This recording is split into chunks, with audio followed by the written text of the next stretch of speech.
शहीद भगत सिंह भारतीय इतिहास के पन्नों में दर्ज एक ऐसा नाम है जिनके बलिदान की कहानी हम बचपन से सुनते और पढ़ते आए हैं। 28 सितंबर 1907 को लायलपुर जिले के वांगा गांव में देश के सच्चे सपूत भगत सिंह का जन्म हुआ था। भगत सिंह महज 23 वर्ष की छोटी सी उम्र में हंसते हंसते देश के लिए फांसी के फंदे पर झूल गए। आज इतिहास के पन्नों को पलटते हुए भगत सिंह के जीवन से जुड़े कुछ रोचक और दिलचस्प तथ्यों को जानने के लिए इस वीडियो में अंत तक बने रहें। भगत सिंह शादी नहीं करना चाहते थे। ऐसे में उनके माता पिता ने उनकी शादी करने की कोशिश की तो भगत सिंह अपना घर छोड़कर कानपुर चले गए थे। उन्होंने ये कहते हुए घर छोड़ दिया कि अगर मेरा विवाह गुलाम भारत में हुआ तो मेरी वधू केवल मृत्यु होगी। उन्होंने सुखदेव के साथ मिलकर लाला लाजपत राय की मौत का बदला लेने की योजना बनाई और लाहौर के पुलिस अधीक्षक जेम्स स्टॉक को मारने की साजिश रची। हालांकि पहचानने में गलती होने के कारण उन्होंने ब्रिटिश पुलिस अधिकारी जॉन सैंडर्स को गोली मार दी थी।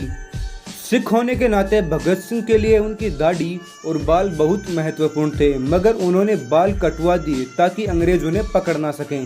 अंततः वह ब्रिटिश पुलिस अधिकारी जॉन सैंडर्स की हत्या के बाद लाहौर को छोड़ने में सफल रहे। ब्रिटिश पुलिस अधिकारी जॉन सैंडर्स की हत्या के करीब एक साल बाद भगत सिंह और बुटेश्वर दत्त ने दिल्ली के सेंट्रल असेंबली हॉल में बम फेंके और साथ ही इनकलाब जिंदाबाद के नारे लगाए, लेकिन इस बार उन्होंने खुद को गिरफ्तार होने दिया। जेल के अंदर भी भगत सिंह का क्रांतिकारी रवैया कायम रहा। उन्होंने आक्रामक तरीके से भारत की आज़ादी के लिए कैदियों को प्रेरित किया और अंग्रेजों की नाक में हमेशा दम करके रखा था।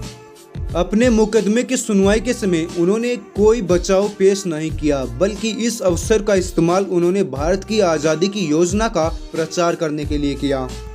उन्हें मौत की सज़ा 7 अक्टूबर 1930 को सुनाई गई, जिसे उन्होंने हंसते हंसते मंजूर किया और साथ ही जेल में रहते हुए उन्होंने भारतीय मूल के कैदियों के साथ अच्छा व्यवहार करने की मांग की। साथ ही भारतीय कैदियों के साथ इलाज में भेदभाव के विरोध में उन्होंने 116 दिन तक भूख हड़ताल की थी, जिसकी वजह से अंग्रेजी साम्राज्य की जड़ें हिल गई थी। उनको फांसी की सजा 24 मार्च 1931 को सुनाई गई थी, लेकिन बाद में इसे 11 घंटे घटाते हुए 23 मार्च 1931 की शाम 7:30 बजे कर दिया गया। उन्हें फांसी की सजा सुनाने वाले जज का नाम G.C. हिल्टन था। ऐसा कहा जाता है कि कोई भी मजिस्ट्रेट उनकी फांसी के समय उपस्थित रहने को तैयार नहीं हुआ, लेकिन बाद में उनकी मौत के असली वारंट की अवधि समाप्त होने के बाद एक जज ने उस पर साइन किए और साथ ही फांसी के समय तक उपस्थित रहा। भगत सिंह की आखिरी इच्छा थी कि उनको गोली मार दी जाए, लेकिन अंग्रेजी साम्राज्य ने इसको मंजूर नहीं किया। भगत सिंह हंसते हंसते देश की खातिर फांसी के फंदे पर झूल गए। उनका आखिरी नारा था, ब्रिटिश साम्राज्यवाद का नाश हो। इस तरह एक आज़ादी का दीवाना केवल 23 साल की उम्र में फांसी के फंदे को चूमते हुए देश के लिए शहीद हो गया। और कुछ लोग कहते हैं कि आज़ादी चरखा चलाने से आई है। कितने नादान हैं वो लोग। इसी के साथ मैं आपसे विदा लेना चाहूँगा। अगर आपको वीडियो पसंद आया तो लाइक करें। अगर मेरे चैनल पर पहली बार आए हैं तो चैनल को सब्सक्राइब करें और घंटे का बटन